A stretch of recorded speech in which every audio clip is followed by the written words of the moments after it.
So now let's get into your upcoming match. It's a rematch against Rustam Mhm. uh, Babayev. I don't know if I pronounced it correctly. Last time you won, and but Couldn't probably pick. not the way that you wanted to win, right? Yeah, So no, yeah, that's not the way anybody wants any out. Like, I mean, I don't know. Maybe there's somebody out there who's okay with that. I don't know. yeah, I'm not that guy. Rustam, I tried the top roll, because everyone who I knew across the globe said there's no way you can hook with this guy. And it wasn't until I got to Istanbul when two people told me the opposite. And those two people were Neil Pickup and Travis Bajent. They said, like, the only way this guy ever gets in trouble is with people who can hook him and hook him on their terms. So I basically threw the first two rounds away with an erroneous game plan that I couldn't execute. Um, so in the third round, do or die, just committed, and unfortunately, Rustam's pec tore. Um, I don't look at that as a victory. I can't in my brain process that or digest that as a victory. So I accepted the title and all that good stuff that came along with it, so as to not offending. And as a matter of fact, that in the moment I said I can't accept it. And he was like, you cannot not accept it because you'll be disrespecting the entire promotion. I said, I'm sorry, I apologize, I'll accept it, but I'm going to leave it here until I defend it. So this was one that I would have happily um, accepted as a rematch any given time whenever he was ready. As a matter of fact, like I tried to check up on him and whenever as much as I could to see when can we run this back, regardless of outcome. It's not fair to him to have a match finish that way, and I don't see it as fair to me either because that's not the way I want to win it. And in the title defense, I lost to Sasha Andreev 3-2. So that title was only in my hands as I would like it almost for one iteration.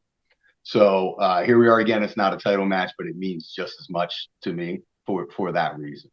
So and it's something that it's gonna put you back to the path to the title, right? ideally, So yes, yeah, so that's big. That's big. yes. This Rustam is the only guy who has contested Irakli. In his 3-2 loss, he won the coin toss and still opted to go to the bad side of the Mhm. strap. And every round was decided by the strap. He won comfortably when he was on the good side. Irakli won comfortably three times on the good side as well. So I see Rustam as the guy in the 95, especially if Hutchings is still at 105. So yeah, huge importance for me for this match. I'm excited to be doing it in the US and saving that 14, 15-hour travel time.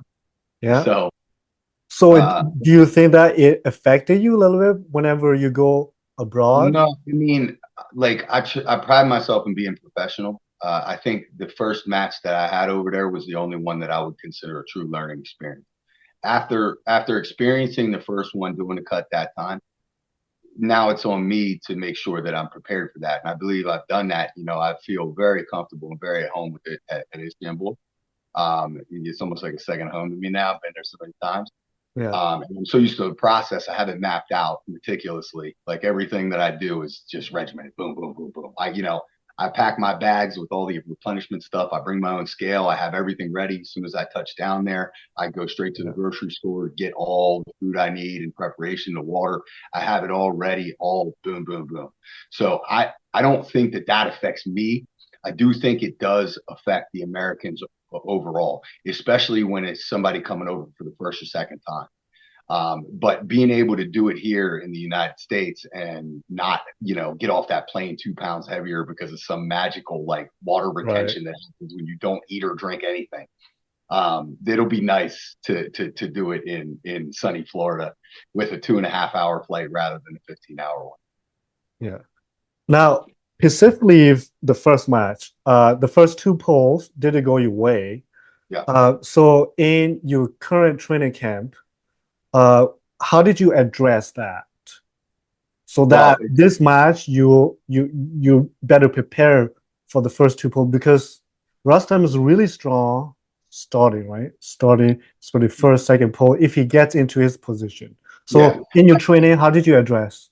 So I never felt like I was really out initiated in that match. Like I feel like, given timing being on point, he and I for quickness are going to be pretty close, I think. The difference is those first two rounds are fundamental opposites in arm wrestling approach. So those first two rounds are shoulder backwards moves. You Yeah. know, anytime you are running or whatever anybody wants to call it, when your first move is back, it is much different than when your first move is side or forward. So we're talking about night and day differences in approaches in those rounds. And I think a lot of people, like, I mean, you read the comments and stuff and be like, oh, he was getting murdered. And it's like, maybe I was, but also that a lot of that has to do with that rock, paper, scissors game. You Yes. pick wrong, the match doesn't look close. Now, hey, look, this match could go the same way in a hook three times. I don't know, Yeah. but the adjustments and the approach to this one will be much different. Meaning there is going to be no shoulder backwards at all. There Yeah. will be back pressure, but it will not come in the form of shoulder retreating. So those adjustments, are going to be much more subtle and more through the hand. If I lose 3-0, I'm going to go out on my shield. I'm not, this isn't one. I've always been a believer that, I will throw the Hail Mary. I really don't care how it looks. Like if I give a round or two up, I'll throw the Hail Mary to try and win. In this instance, the Hail Mary is more like the same thing, but only harder.